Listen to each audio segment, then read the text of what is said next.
Wis.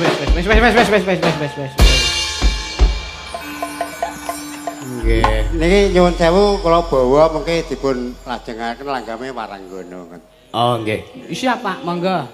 Menika etang-etang tirakat nggih Pak nggih. Iya. Didinding. Yen ko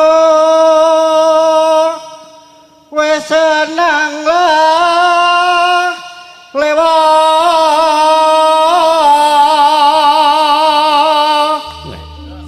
Jos wontenipun. Iya.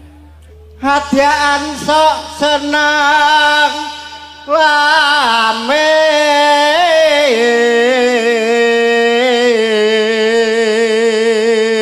Nuwun sewu paring asma sinten Bapak? Bapak Mujiono. Oh Pak Mujiono, nggih. Ngapunten niki wau katerangane badhe bawa ning kula ora iso maca, Pak. Kula niku riyen diajari nulis mboten diajari maca, ngoten.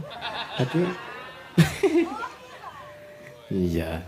Bote alu wong prasaja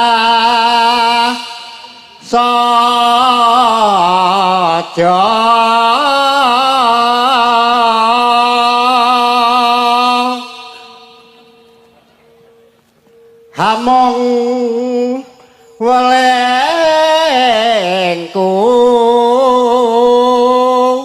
aja lames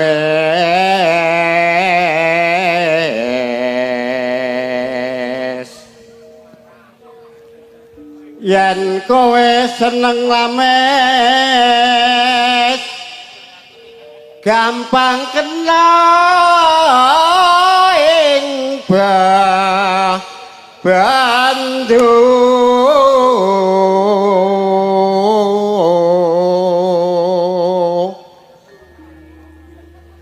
tumraping serawungan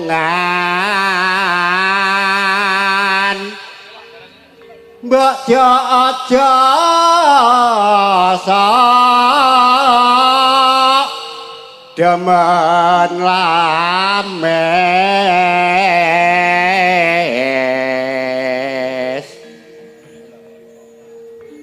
seneng lames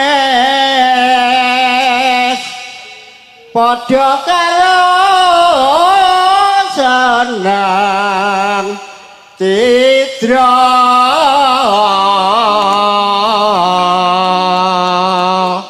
matur suwun nggih, matur sembah nuwun Pak Mujiono weh.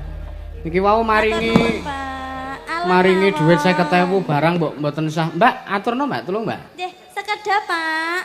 Niki kula wangsulke mawon artane pun jenengan menika saged dana suwanten menika pun matur nuwun pun arupi